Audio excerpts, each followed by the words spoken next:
focus bracketing or focus stacking. Previously, completely not available on the Sony a7IV, but as of version 4.0, now we have it available directly in camera, which is super exciting. I had made a video about how to use this feature on the a7R5, so it's pretty much the same thing, but we'll go over how you can do this on the a7IV as well. And before we continue, if you do not see focus bracketing or focus stacking on your Sony a7IV, that means because you're probably on an older firmware that it's below version 4.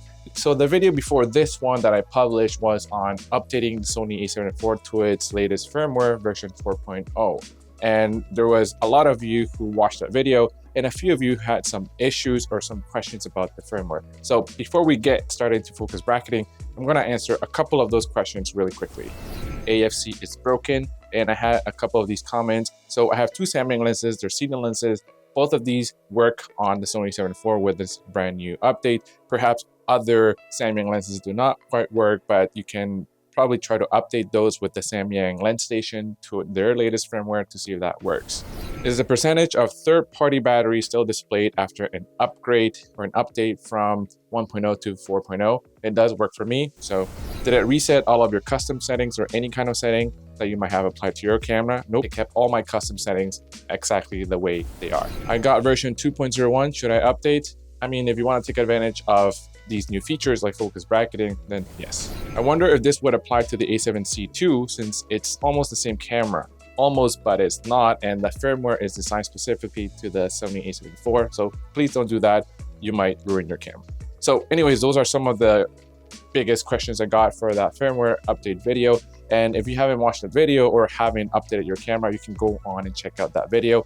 Link in the description below or up here. So what is focus bracketing? Focus bracketing is used when you want to get complete focus over your entire frame. This is particularly important to macro photography because even when you're shooting close down, you still get quite a significant shallow depth of field, and that's just because of the way macro photography works. So for example, I have this macro lens on my Sony a7IV, and this is a photo taken at f4. You can see that a lot of stuff is out of focus, and the depth of field is quite shallow. I can shoot this at alternatively at f22 or f20. Although I gain a lot more depth of field, there's still a lot of elements that are out of focus. And for the most part, closing down your aperture and your lens might work to get more things in focus, but one of the reasons why you may not want to do that is because of your lens's sweet spot. That is the best aperture range in which you can get the best image quality on your lens. So instead of shooting close down at f22 on your lens, if you wanted more things in focus, one of the alternatives is to shoot at the sweet spot of your lens, which might be anywhere from f5.6 to f8 and so on. On this macro lens that I'm using, the sweet spot is about f8. So to compensate for the fact that I want more things in focus, I would use a feature like focus bracketing. And now that it's built in camera, I can set the camera to shoot different photos with different focus points of the same image, which I can all then bring into post-production and combine them and merge them all. And the result will be one image with all of those focus points or focus slices sort of combined, and you get more depth of field throughout the entire image. And then that way you get everything in sharp focus across the entire image. So that's what we're going to do today. So on my lens that I'm going to use, the Sigma 105 f2.8 macro lens, the sweet spot is about f8 to f11. Once you have your camera updated, you'll go into drive mode and you'll find focus bracketing right here.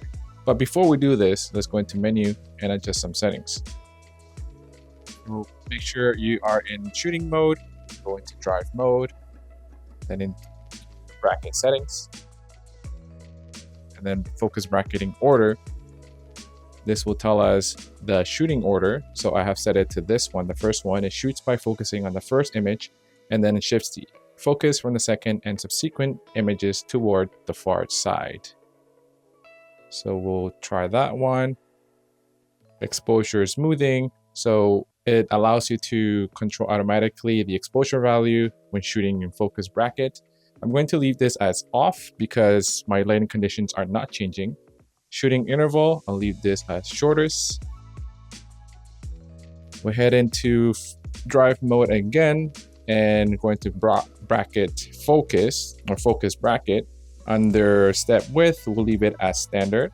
So what this does is it sets the focus shift interval when shooting with focus bracket, and reducing the number makes the focus shift interval shorter. So we'll keep this at standard. Sorry, let's go back here. And under number of shots, you can just select a number. I'll just select 100 for now. Focus on the image and start shooting.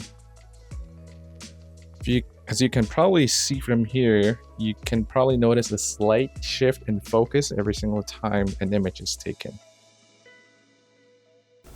So this is now complete. So this is the last image it took. And as I go towards the images, you can see there's a slight shift in focus of that image. But let's bring these all into post-production and combine them to see what we get.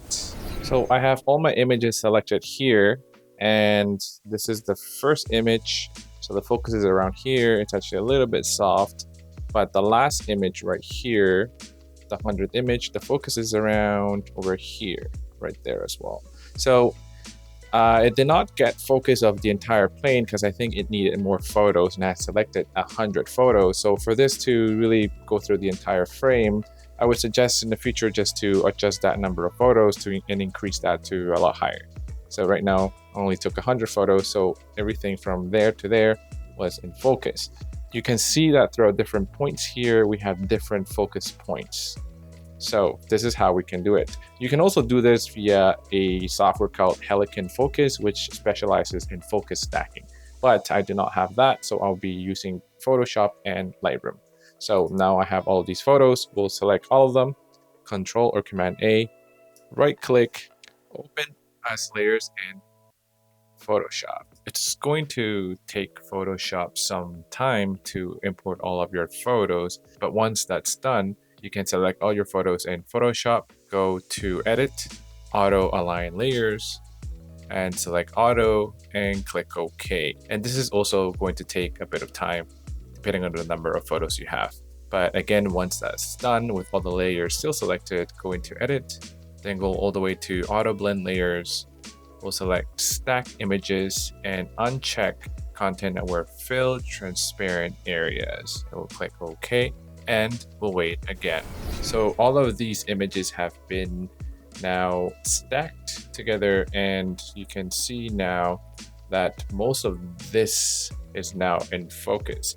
And if I set my camera to take more than 100 photos, all of these could have been covered as well. But do keep in mind that the more photos you take, the more time you're going to need to process these photos in Photoshop. So all there is to do now is just to bring this composite back to Lightroom.